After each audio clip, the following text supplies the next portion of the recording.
Hello everybody, GL1 here. Welcome to my online toy museum, and today we are going to rediscover my Wolverine action figures. So we're going to go all the way back to 1991, and this is a Wolverine action figure from back then.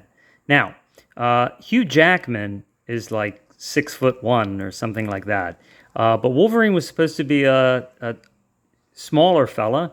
Supposed to be around like 5'3", and really thickly built. And you can see that the action figure is built on that scale. So you can see he's even got the impressions of hairy arms. So he's kind of supposed to be sort of beast-like. And this has a removable face covering. So he can put his outfit on, and it can be a finger puppet. So, see that? I tried to make a mouth, but it really didn't work well. So, there, you have your Wolverine finger puppet. So, if you haven't lost this, which is, the only way to really not lose this is put these in a Ziploc bag, thus here, and then in a drawer. And that's how I didn't lose that. But that's not all this does. This has spring-loaded technology. Take a look at this. Yep, you can push those over, and then look at that. And then he's got his claws and his face thing. This was probably annoying to fight with.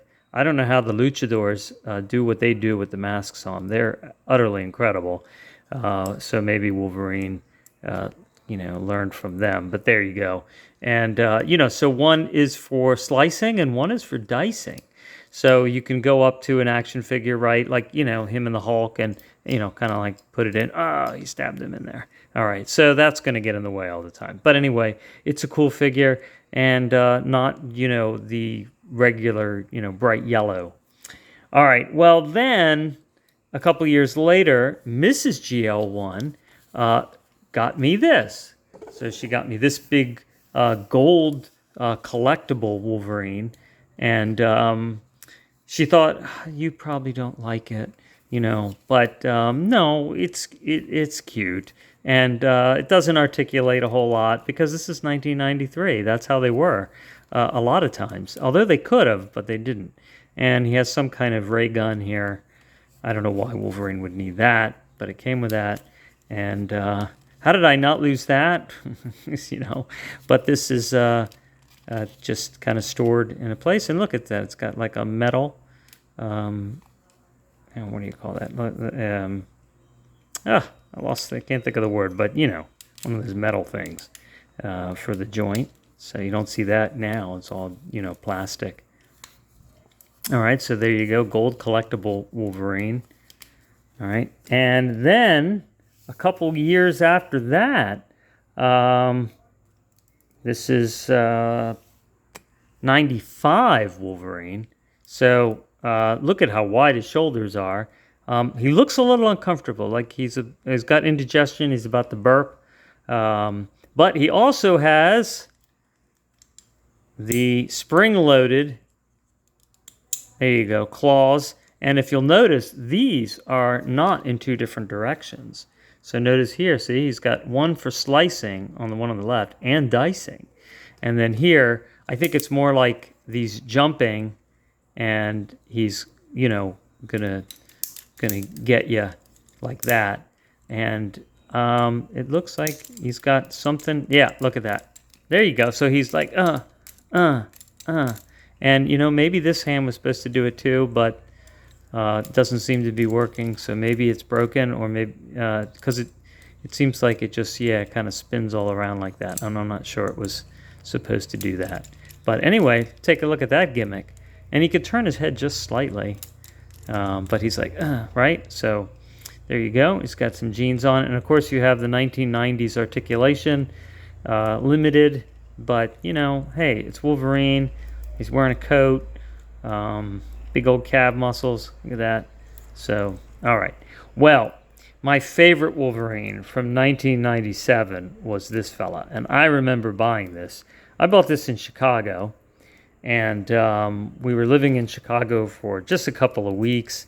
And it was, kind of like a job thing, sort of a precursor to a full move.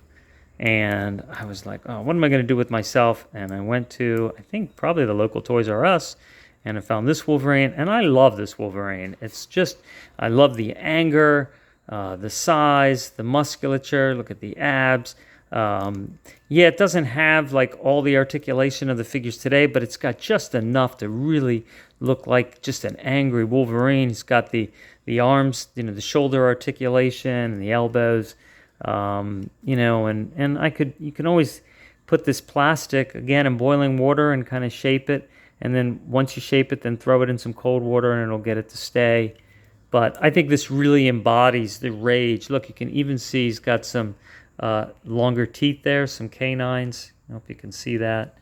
All right, and yeah, so this is just a great Wolverine, and look at the back muscles, right? So he's definitely been training a lot, and triceps and everything. So very strong, powerful Wolverine. Well, 97. So then 2005, they came out with, this is now still all the same company. This is Toy Biz. So this is not Marvel. And they really, look at how in 2005, and if you've watched any of my Hulk shows, 2003 to 2006 were the best action figures for Marvel, I think, ever. They were made by Toy Biz, the top of their technology. And take a look at the double knees. The problem is the joints are so loose on this, it doesn't stand up well. But look, you have the ankles, and you have the toes, and things like this were like $8.99. Now this I got secondhand, so it was missing the sword, and if it had any other accessories, I don't have them. But it's probably $1.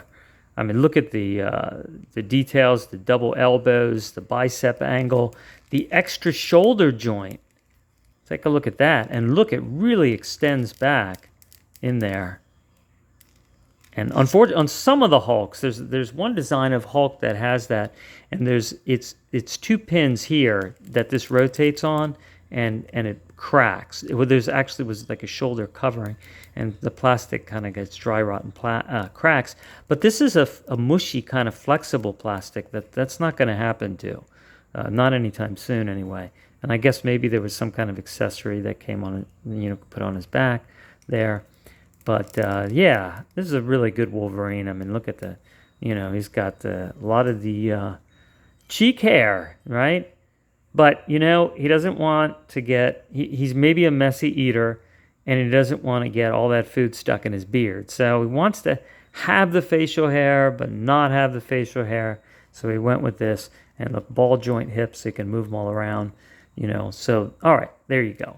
And then a few years after that, in 2011, you get the little tiny ones. And I think the tiny action figures were kind of a reaction to the price of oil. Really, the price of oil had really skyrocketed around then, in like the $2.59 range or something like that, when it had been like, 79 cents to $1 for quite a long time. And then the Marvel came out with a lot of small action figures, like the 3.5 inch. And because Wolverine was a smaller fellow to begin with in the comics, they made, this was smaller than like the Hulk. The Hulk one's a little tall, was taller, even on the same scale. But it has all the great articulation that you would want from a larger action figure. You even have wrists that turn. I mean, it ain't no Toy Biz. And this is actually after Toy Biz. This is Marvel and their own, articulation. So still a good figure. It does have the double knees. So, I mean, if you can get it to work, there you go, get that one to work. All right, so remember, if you can't get a joint to work, again, put it in the boiling water before you force it. And look, good torso, so you can do that slicing and, turning and twisting. All right, so good figure. And this one, I'll tell you, I put on like 3 pairs of magnifying glasses, and I still couldn't exactly see the date. But I think it's actually before this one. I think this is 2011, and this is 2010. Or maybe 2009. But anyway, look, it comes with like a flame. Like he's striking so fast. He's making wind out of the air. And there you go. There's the claws. And take a look at that ab development. Very similar to our 1997 figure, right? Just smaller. Even the quad development, it's a similar mold. Although you do have the sartorius muscle, which is the longest muscle in the body that connects up from the hip and then goes back behind and connects right there behind the knee onto the, right there. And then you have the medialis muscle, right, and quite well developed. Not quite as well developed on this figure. So the technology to, observe the human form and then mold it has gotten better over time. And you can see that on here too. And then even the wrinkling, although this one you don't have the sartorius muscle. So, this one you do. So this is a really well-defined figure. I mean, you can, the shoulders, the arms, the triceps, biceps, quite muscular figure. And then you got the rhomboids and the lats and all the separation in there. Yeah, what action figure show are you going to hear all that, right? Well, I'm a bodybuilder, that's why. All right, well, let me tell you something that I did. Now, when I was a kid, and those of you watching this, some of you might know this, some of you might not. When I used to go hiking with my friends after school in the 80s, which was like every day before I did homework, we'd go hiking in the woods. And back then, people did not put their dogs on leashes. They had big, scary dogs, German shepherds and things, did not have a leash. You'd go hiking in the woods or walking around a neighborhood or something like that, and the dog would be sitting in the front yard and come right after you. There were no electric fences or anything. You just got scared out of your wits and ran from the dogs. Well, I got tired of running. Now, I will tell you right now, I never use these, thank goodness, because I really wouldn't want to, not just because it would be really scary, but also because I don't want to hurt a dog either, or myself. But I'm like, what can I defend myself with against a dog attack?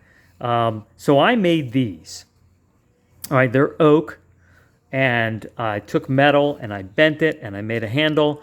And why did I make this? Well, I figured if the dog's coming at me, I can kind of guard it. It can bite onto this instead of me. It might hit the screws, and then that will also discourage the dog from biting me. If I have to hit it, it won't be lethal, but, it's oak, it's hard, it's sharp enough. Just kind of, give them a good poking.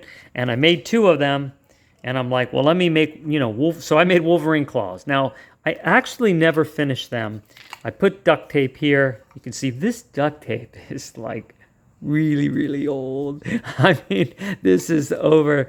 Oh, I'm going to date myself. This is probably close to 40-year-old duct tape that's still here. All right. So, but what I meant to do is put leather and then like connect a leather strap so I could have it down here, right? And then take a look at that. And so, that way I could, have kind of my Wolverine claws. And I tried to make them from what my friend said, Wolverine, when he extended his fingers, they would be like 3 inches of length past his fingers, and that would be the right length for the Wolverine claws. So that's why I made them that long. And I figured, well, if it's good enough for Wolverine, it's good enough for me. So yeah, I made these like in the mid 80s. So yeah, they're really old, but they're still good. I painted them back then. Look at how that paint stuck on them and everything, right? And and you can see actually the duct tape came off on this one, so you can see how I constructed it. And actually really well made, and I really can't believe I was that good of a carpenter as a teenager. But, I shaped them, and then I filed them and everything. So there's my Wolverine claws. All right, so coming up next, my Deadpool action figure that I just got. I never had a Deadpool action figure because although I liked the first Deadpool 1 and 2, and I loved the third movie, fantastic, I never really thought of Deadpool as a playable toy, so I never had the action figure, and I never read the comic. But I figured, well, you know what, for as inexpensively as I got one, and now that I might as well get one, right, to complete kind of having these great Marvel characters. So I'm going to have that up next. All right. Talk to you soon. Take care.